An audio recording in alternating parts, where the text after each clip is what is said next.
This episode is going to cover and deal with the issue of the difficulties people face unplugging their network of friends and loved ones when it comes to this type of information.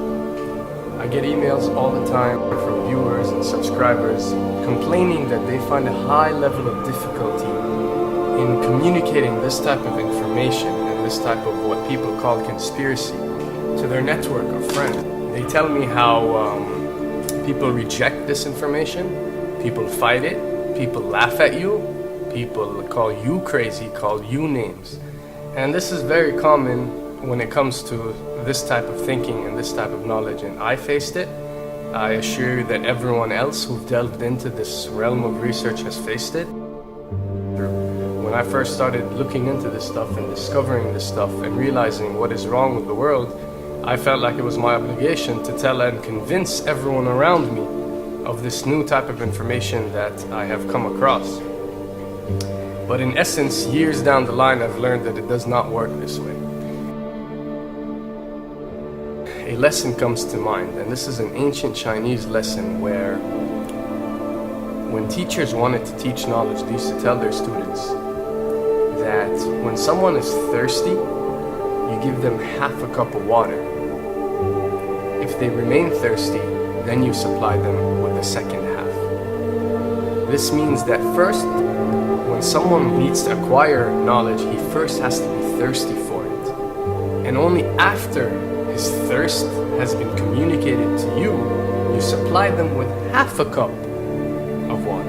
You don't shower them with a full gallon of water, because this is only going to push them away. You give them half a cup. If they ask for the second half, you supply it to them. If they don't, it's not your responsibility. They will sooner or later in their lives. The best way for people to see and change their way of thinking is for them to experience the change, is for them to see and research this knowledge rather than someone telling it to them. So if you do care about someone, or if you do want to share this information, you got to be very subtle. You got to do it in a smart way, and you got to bring the person in. You know, ask them questions instead of supplying the answers. You're sitting watching the news with your friend, and he's talking about certain situations being broadcast on the news. Ask him, why do you think this is this way? Why do you think these stories are covered? Through such type of discussion, rather than preaching, you will build a certain level of trust or a level of comfort between you and the desired listener. And this can help you now to take it to the next step, which is to facilitate ways for him or her to achieve or receive the knowledge that you find valuable. Then the ones who are ready to see and the ones who are ready to be unplugged will do so.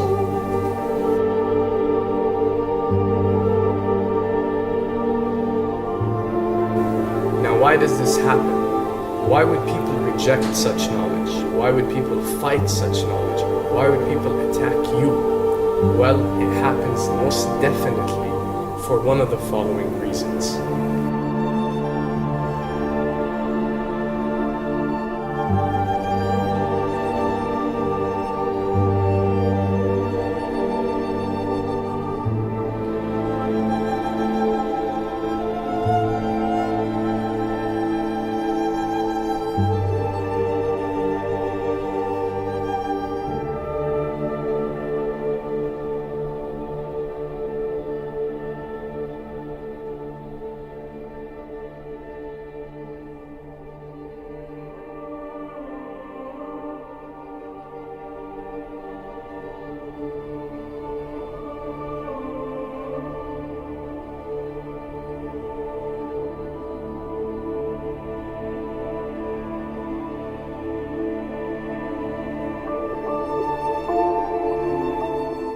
Have to understand, most of these people are not ready to be unplugged.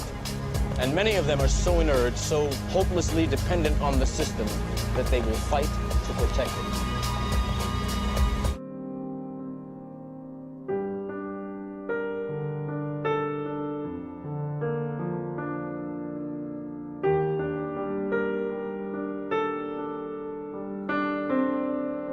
The greatest hypnotist on planet Earth is a oblong box in the corner of the room. It is constantly telling us what to believe is real.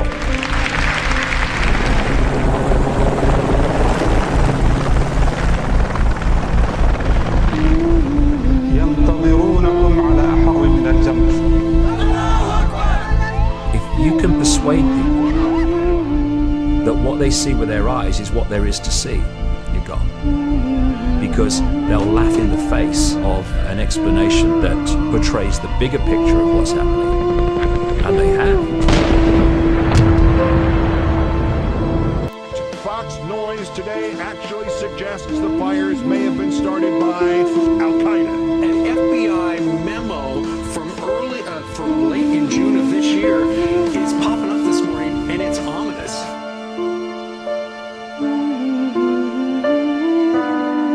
Those who oppose this vital tool in the war on terror need to answer a simple question. Which of the attacks I have just described would they prefer we had not stopped?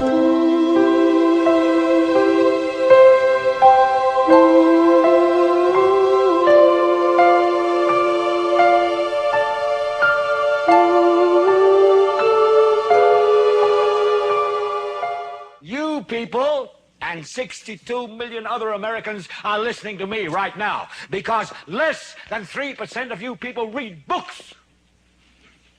Because less than 15% of you read newspapers. Because the only truth you know is what you get over this tube. Right now, there is an entire generation that never knew anything that didn't come out of this tube.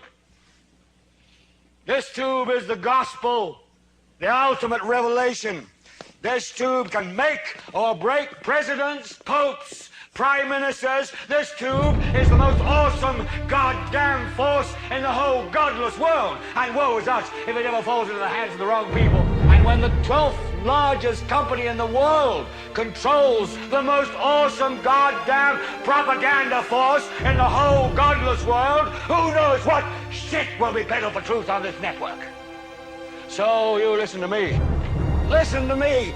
Television is not the truth. Television is a goddamn amusement park. Television is a circus, a carnival, a traveling troupe of acrobats, storytellers, dancers, singers, jugglers, sideshow freaks, lion tamers, and football players. We're in the boredom-killing business. So if you want the truth, go to God. Go to your gurus. Go to yourselves. Because that's the only place you're ever going to find any real truth. But man, you're never going to get any truth from us. We'll tell you anything you want to hear. We lie like hell. We'll tell you that Kojak always gets the killer and that nobody ever gets cancer in Archie Bunker's house. And no matter how much trouble the hero is in, don't worry, just look at your watch. At the end of the hour, he's going to win. We'll tell you any shit you want to hear. We deal in illusions, man. None of it is true. But you people sit there day after day, night after night, all ages, colors, creeds. We're all you know. You're beginning to believe the illusions we're spinning here. You're beginning to think that the tube is reality and that your own lives are unreal. You do whatever the tube tells you. You dress like the tube. You eat like the tube. You raise your children like the tube. You even think like the tube. This is mass madness, you maniacs. In God's name, you people are the real thing. We are the illusion. So turn off your television sets. Turn them off now. Turn them off right now. Turn them off and leave them off. Turn them off right in the middle of the sentence I'm speaking to you now. Turn them off.